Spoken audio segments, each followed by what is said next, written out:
Once upon a time, and a very good time it was, there was a moo cow coming down along the road, and this moo cow that was down along the road met a nicens little boy named Baby Taku. These are some of the most famous opening lines in a novel in history. A Portrait of the Artist as a Young Man is the 1916 novel by Irish author James Joyce depicting the youth and early manhood of the character Stephen Dedalus. The novel deals with many themes such as growing up, Irish nationality, male sexuality, and perhaps the biggest theme, the loss of a religious identity. I recently reread the novel after having read it 4 years prior. What I have discovered are many moving passages and themes that resonate with me now more than they did years ago. In this video, I want to talk about the novel and what I as an ex-traditional Catholic took away and experienced while reading. Anyone familiar with Joyce might be familiar with his writing style in Ulysses or even in Finnegan's Wake. That style is highly experimental and sometimes indecipherable by the untrained eyes. Portrait is different.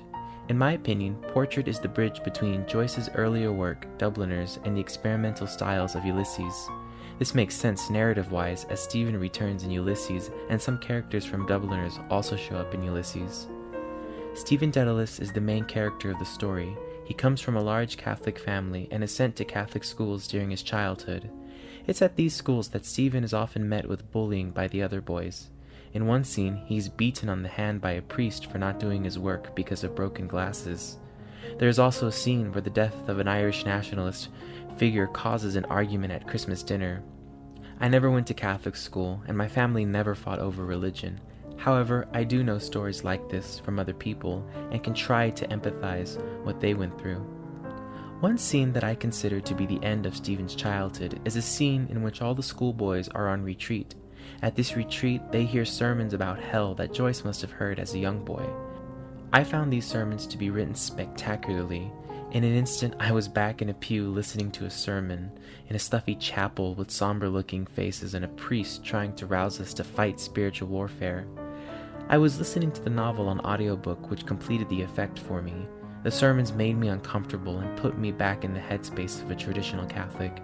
It's after these sermons that Stephen commits himself to Catholic orthodoxy, which lasts up until he is a young man in university. The theme of loss of religious identity hits home to me especially. I see myself in Stephen in many ways. His attempts at Catholic devotion and throwing himself into the Catholic intellectual tradition is something I can relate to. I think Joyce depicted the struggle of holding on to faith when it's fading realistically. Stephen and I did what we could and held on to any devotion that might reignite some faith in us. Stephen is also depicted in searching for true beauty.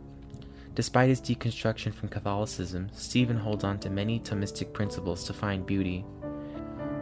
Joyce also writes this character as a man in his own lane. He is neither a zealous Irish nationalist nor a loyalist for the colonizing British. A secret third thing, perhaps?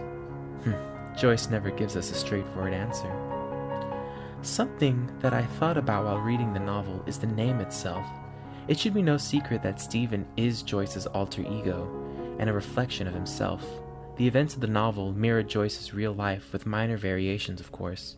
The title itself, A Portrait, alludes to this. Joyce is the artist creating a portrait of himself. A portrait can either be as realistic or as abstract as the artist wants it to be. The novel is James Joyce's self-portrait, and we, the reader, view the portrait through the medium of the text. If I had to summarize the message of the novel, I would say a few things. First, there is no one message like a fairy tale or a moral tale.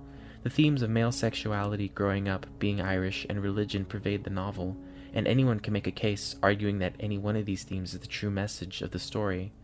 That being said, I believe that by the end of the novel, Joyce is telling us, the reader, that for one to find one's true self, he or she must take off the bonds of religion and nationality. In his previous short story collection, Dubliners, Joyce shows readers the paralysis of the city of Dublin at the end of the 19th century.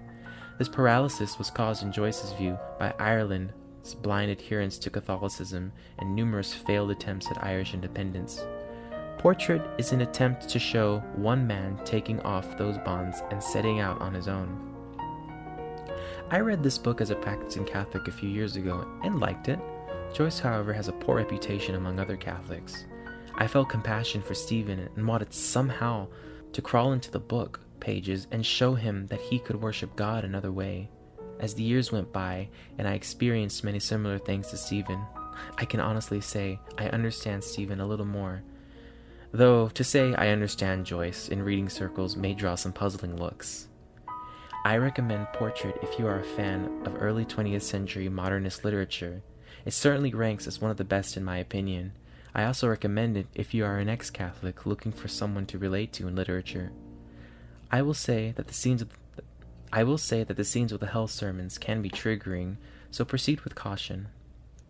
Life after traditional Catholicism has been difficult. I often find myself wanting to go back to my old spaces in hopes of some happy reunion. On and off, I've been to church services hoping to squeeze out some meaning I could cling on to. It will be scary, but I want to continue living my life in search of myself. I believe that we change every day and every year. It's up to us to discover who we are and who we will become. With that, I want to end this video with a reading of the final lines of the novel. April 26th. Mother is putting my new second-hand clothes in order. She prays, now, she says, that I may learn in my own life and away from home and friends what the heart is and what it feels. Amen. So be it. Welcome, O life. I go to encounter for the millionth time the reality of experience, and to forge in the smithy of my soul the uncreated conscience of my race. April 27th. Old Father, old Artificer, stand me now, and ever in good stead. The end.